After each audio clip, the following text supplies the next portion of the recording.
Ibinida ni Police Brigadier General Randolph Tuanyo, Chief ng PNP Public Information Office, sa isinagawang press briefing ang mga tagumpay ng Philippine National Police simula Oktubre 2 hanggang Oktubre 9 sa ilalim ng pamumuno ni Acting Chief PNP Police Lieutenant General Jose Melencio Nartates Jr. Ayon kay Police Brigadier General Tuanyo, sa kampanya laban sa most wanted persons, umabot sa 1,232 na individual ang naaresto sa loob lamang ng isang linggo. Sa kampanya laban sa illegal na droga, nakapagsagawa ang PNP ng 924 operations na nagresulta sa pagkakaaresto ng 1,060 na suspect at pagkakasamsam ng mahigit 24 milyong halaga ng ipinagbabawal na gamot.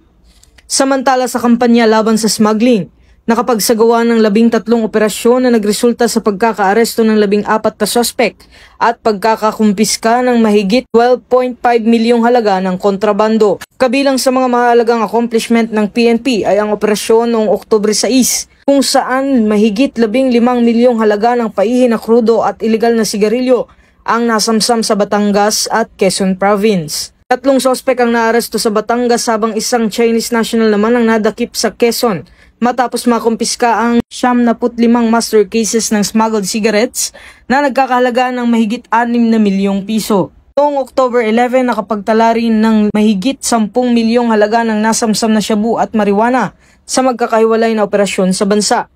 Sa Bohol, isang high-value individual ang naaresto sa Barangay Sentro, Tubigon na nagresulta sa pagkakarecover ng 1,000 gramo ng shabu na nagkakahalaga ng 6.8 milyon.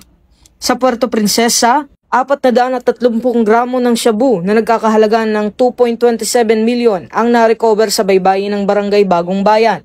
Sa Benguet naman, pinuksan ng PNP at PIDEA Cordillera ang 5,680 marijuana plants na nagkakahalaga ng mahigit 1 milyong piso sa Barangay Takadang, Kibungan, Benguet. Samantala sa Maguindanao del Norte, isang high-value individual din ang naaresto sa Dato Odin Sinsuat kung saan nasamsam ang 250 gramo ng shabu na tinatayang nagkakahalaga ng 1.7 milyon.